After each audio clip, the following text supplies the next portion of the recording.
Assalamualaikum geng kebun. Tuai apa hari ni? Berbaloi dapat tuai hasil dari pokok durian Belanda yang buahnya kami bungkuskan. Semalam dapat tuai dan hari ni pun dapat tuai lagi. Pokok-pokok durian Belanda ni ditanam di bahagian kebun yang tanahnya sememangnya subur. Pokok-pokok ni sangat jarang dibajakan. Sesekali bila saya membajakan pokok-pokok durian, mungkin waktu tu pokok-pokok ni dapat tempias baja-baja yang ditaburkan. Kami tak baja pokok-pokok ni secara khusus. Tapi kalau ada yang tanam dan pokoknya kurang subur, bolehlah cuba mana-mana baja subur dan baja buah.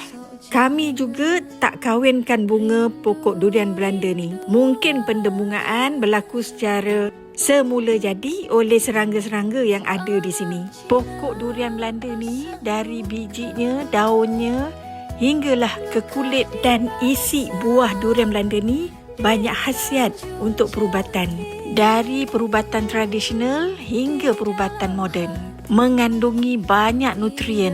Dari dulu lagi mak-mak kita dah gunakan untuk ubat bisul, rawatan kulit, cerit berit, demam dan sakit perut.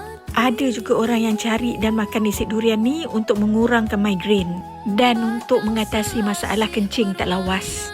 Kami bungkus buah-buah ni dengan sarung jaring atau sarung buah netting. Kalau kita nak beli, kita type aja sarung buah netting. Ada banyak saiz kat situ. Buah durian Belanda yang saya pegang ni agak besar, agak terlewat untuk dibungkus.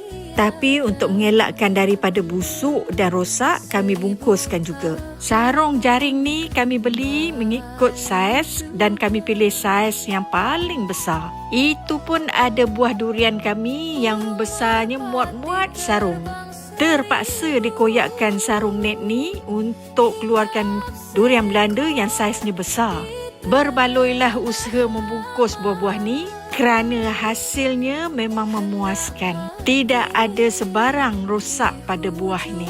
Saya letakkan durian Belanda ni sebelah durian yang saiznya besar, nampak sama besar. Alhamdulillah.